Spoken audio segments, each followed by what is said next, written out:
Good morning to all of you, and Chairman Cassell, trustees, President Kerwin, Provost Bass, Dean Romzek, former trustee Pat Butler, my good friend and colleague, graduates, family members, and friends. Before I begin, I really want to congratulate a real leader, Taylor Dumpson, American University's new student government president, and wish her great success in the year ahead.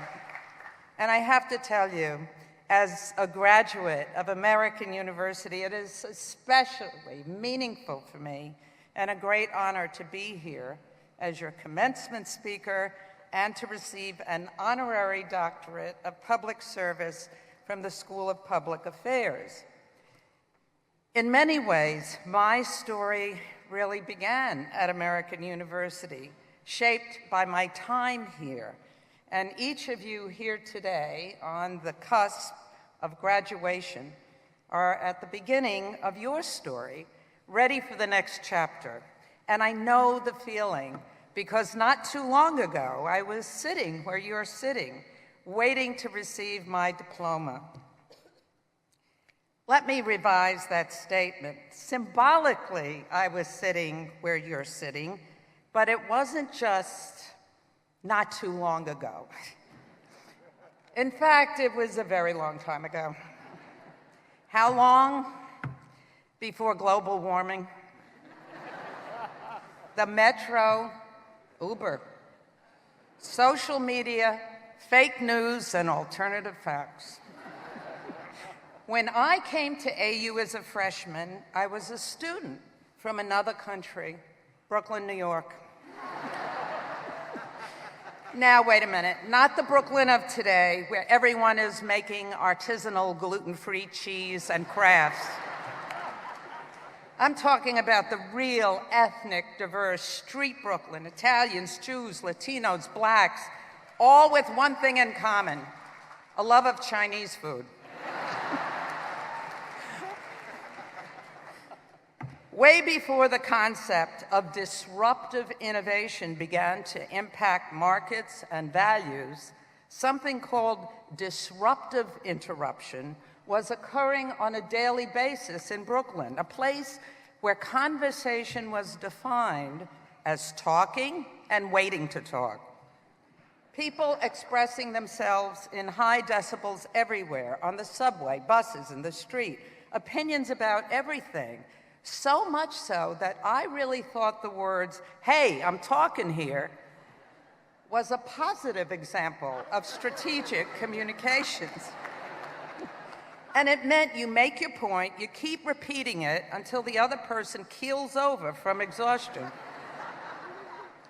In many ways, we foreshadowed cable news.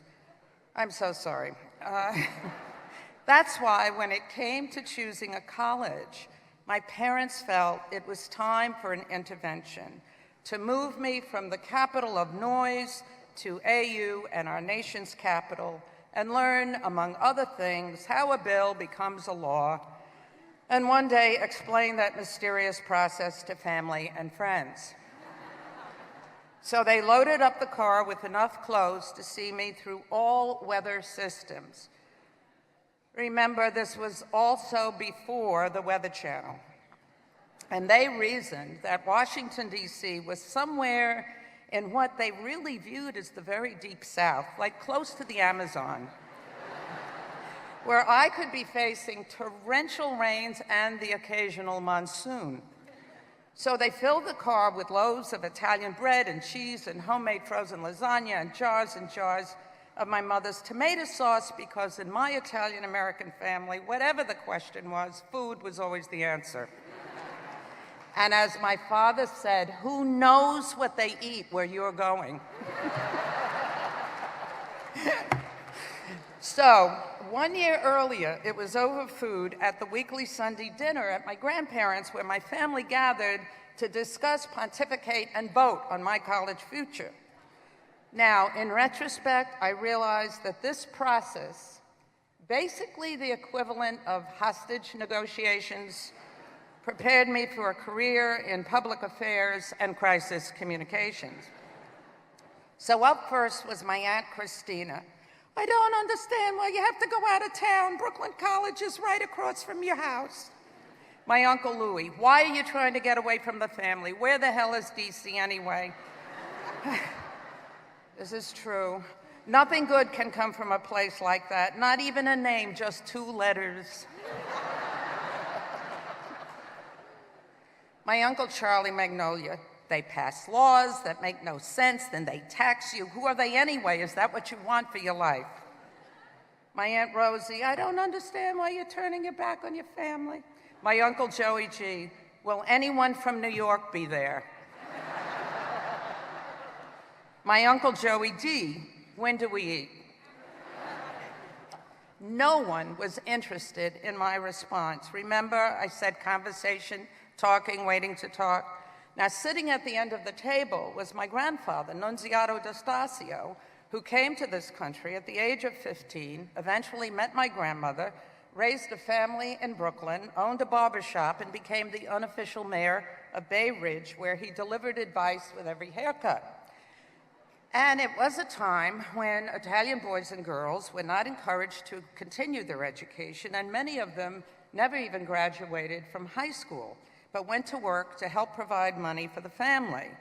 But my grandfather would always tell them, don't be stupid, stay in school, don't be the dropout. And he was a mentor to many of these kids, and they listened to him. 90 years old, strong Italian accent, he put up his hand, he stopped the conversation. Immediate quiet followed, a small miracle in my family. And turning to me, he said, Patricia, have I ever told you the story of the turtle and the eagle? Yes, I muttered under my breath about 3,000 times. But instead I said, no, let's hear it. So, Patricia, he began to warm up. God created the eagle and the turtle he made lucky. He gave him a shell for his home, a place to hide. For the eagle, he said, look at the sky, there's your home, no shell, but you have freedom to fly high. And then came the closer. So, Patricia, and he always paused for dramatic effect, do you want to be a turtle or an eagle? And at that moment, I was really going for turtle. I thought nothing could be better than getting out of this beating and retreating to a nice warm shell, but I knew what answer was required. An eagle, Nona, an eagle, I'll be an eagle. Okay, basta. Go to that school, but stay away from the turtles. So with that ringing endorsement, off I went to American University, where my first aha moment was really realizing that what I thought conversational tone was considered yelling.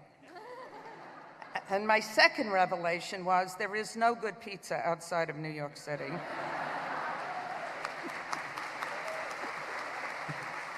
All right, I mean, this was a long time ago, okay. And you have to know that at that time, Washington, D.C. was described by President Kennedy as a city of northern charm and southern efficiency. Think about it. Today, we're very charming. Anyway, today, of course, DC has good pizza. It is exciting, dynamic, and truly attracting talented and ambitious women and men who do want to impact change. And this change can occur through public affairs practitioners, all of you, in government relations, media, issue management, corporate, and social responsibility roles. The opportunities are limitless.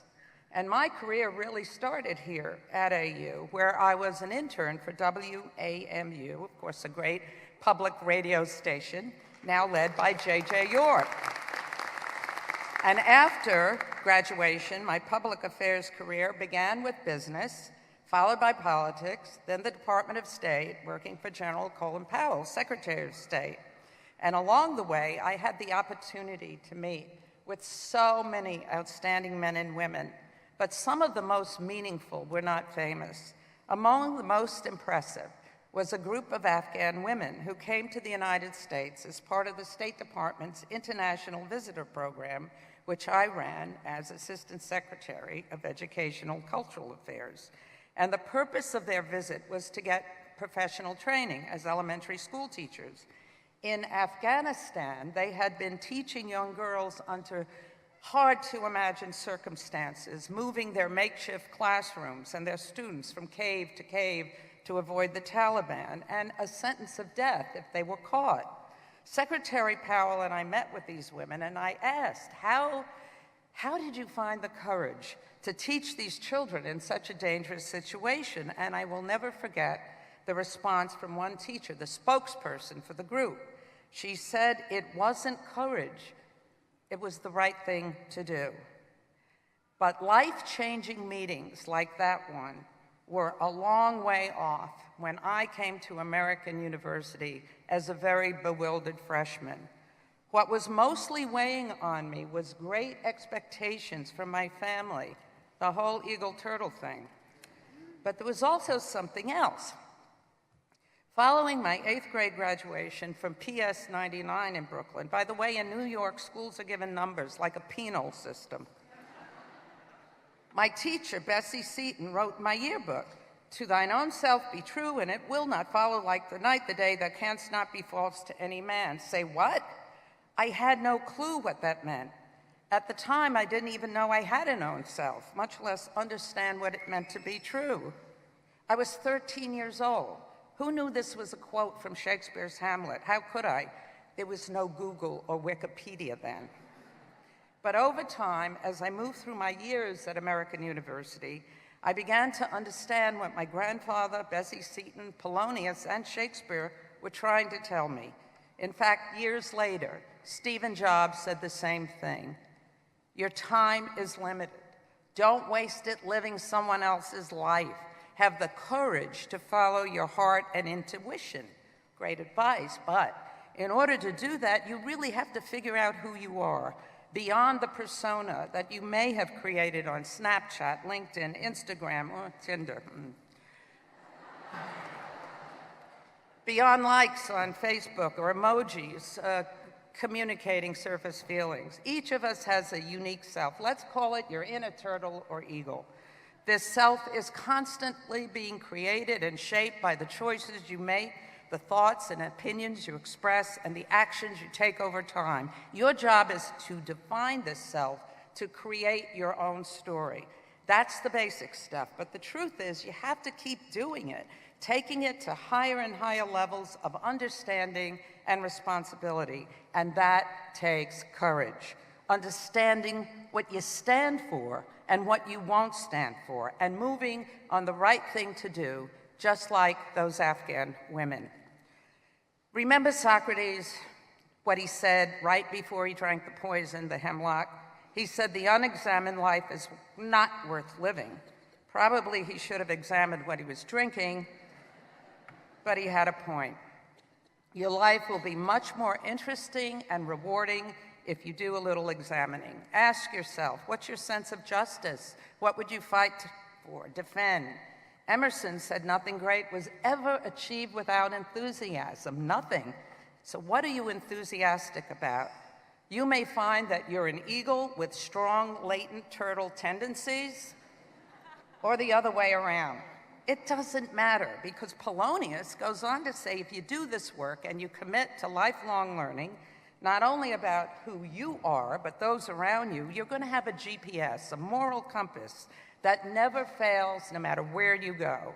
And here's the real heart of the story. You'll be true to your fellow beings in a way that accrue and multiply and really help to change things for the better. This is the core of integrity-centered leadership. It really, really matters, especially now as you maneuver through an environment of great disruption and accelerated technological change. I am grateful for my time at American University, where I not only learned how a bill becomes a law, I learned why I should care, and if I cared, what I could do about it. And I'm lucky to have that opportunity today to strive for excellence with impact through my work on behalf of the Corporation for Public Broadcasting and PBS, NPR, and public media stations throughout the country. Our mission is to tell America's increasingly diverse story through the authentic voices of the American people, through fact-based, high-quality journalism, impactful children's content, films of Ken Burns and Dr. Henry Louis Gates, stories of our universe through Nova and nature. Our goal is to help Americans understand our changing world. All of these stories connect us to one another in ways that increase mutual understanding and respect, that put the civil back in our society. Recently, I had the opportunity to talk with four-star General Stanley McChrystal, and what he said applies to both the work of public media as well as the mission of American University. He said, this is his quote, "As a country, we can't be strong unless we're smart, and a strong civil society requires citizens who are informed.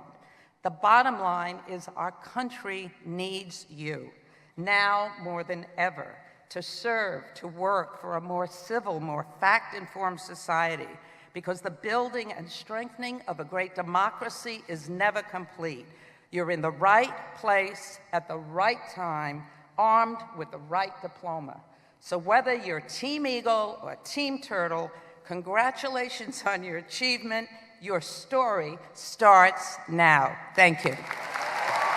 Thank you.